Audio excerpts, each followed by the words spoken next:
l'autel ainsi parle l'Éternel des armées. Qu'appelle-t-on autel?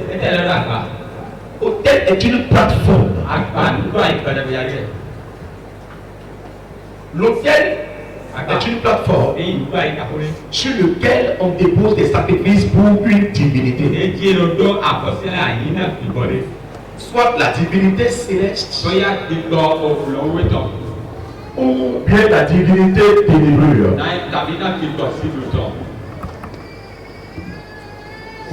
Alléluia. Amen. Aucun esprit ne peut jamais se lever et aller à une mission si l'esprit n'a pas reçu un ordre sur un autel.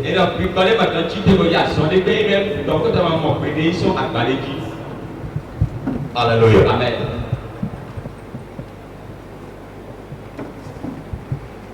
Aucun esprit ne peut jamais aller à une mission. On ne peut pas t'envoûter et l'envoûtement va arriver.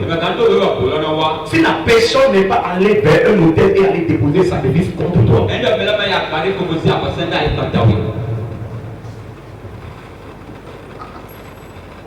Alléluia. Amen. Vous voyez ici? Vous voyez cette plateforme là. C'est un hôtel. Parce que quand cela a été construit, il y a des paroles qui ont été dites là-dessus. Vers une divinité. Et la divinité qui est roi.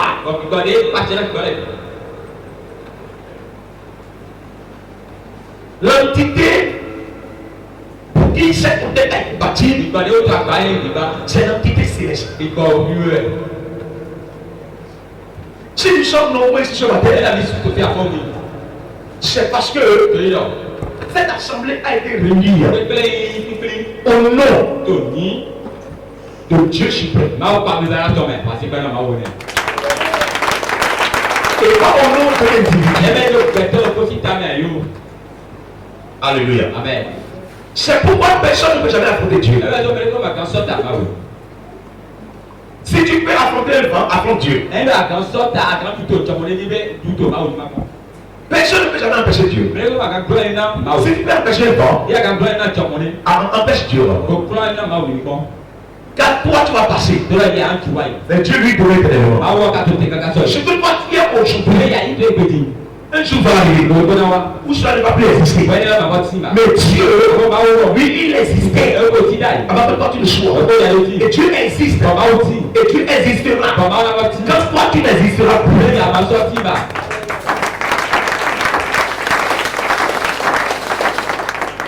Alléluia. Amen. Alors, le rôle d'autel,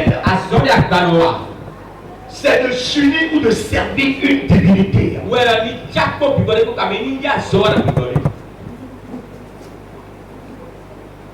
Alors l'autel est spirituel.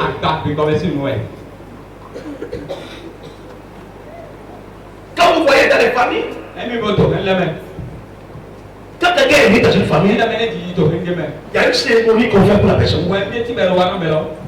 Cette cérémonie, c'est de pouvoir présenter la personne et le faire initier sur l'autel de la famille. En le mettant en alliance avec les esprits de cette famille.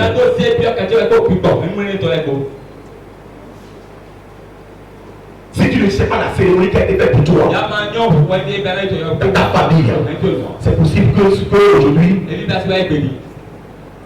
tu sois divagué partout. Et en ne sachant pas quoi faire. Pourquoi? Parce que depuis ta naissance, tu as été initié dans quelque chose. Mais tu ne peux pas la changer.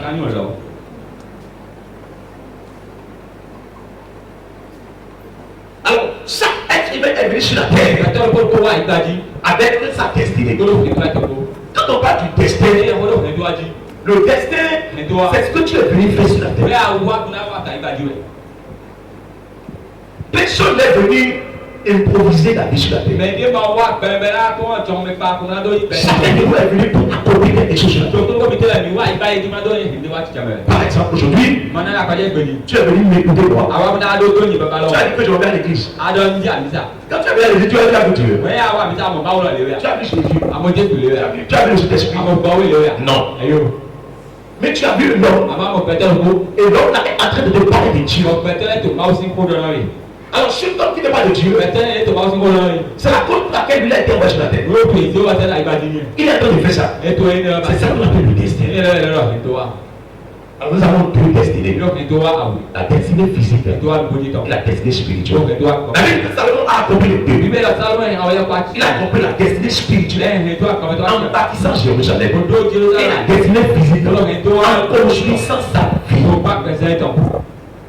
Donc si tu as accompli la destinée, tu vas être quelque chose d'important pour le royaume de Dieu. Quelque chose d'important pour toi.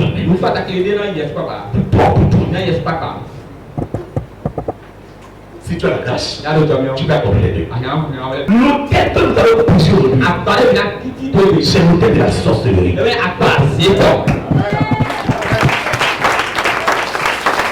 Sorcier ici, je vais changer de devenu. Maintenant, sorcier, écoute-moi très bien.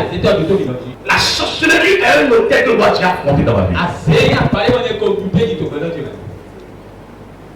Car la sorcellerie même sait très bien que Jésus en moi l'a affronté. La délivrance de ma destinée. La délivrance de ma destinée. Une chose qui attaque les destins sur la terre, c'est la sorcellerie. Et si tu es chrétien et que ta foi n'a pas dompté la sorcellerie, il sort. Quand la sorcellerie ne fait pas pitié, un sorcier ou une sorcière qui est ton père ou ta mère est capable de pouvoir te livrer à Satan pour avoir le pouvoir au pouvoir de la sorcellerie.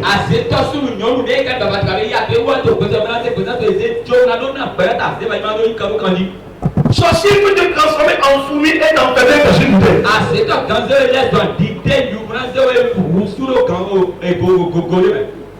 Je dis, la sorcellerie, un sorcier peut transformer ta vie en fourmi et te fermer dans une bouteille. Maintenant, la puissance la plus forte de la sorcellerie, c'est le 7e siècle. C'est le 7e siècle. Et ce matin, moi, je veux t'amener au 7e siècle. Et si tu as quelque chose qui va enfermer là-bas, tu vas prendre la chose de l'évolution.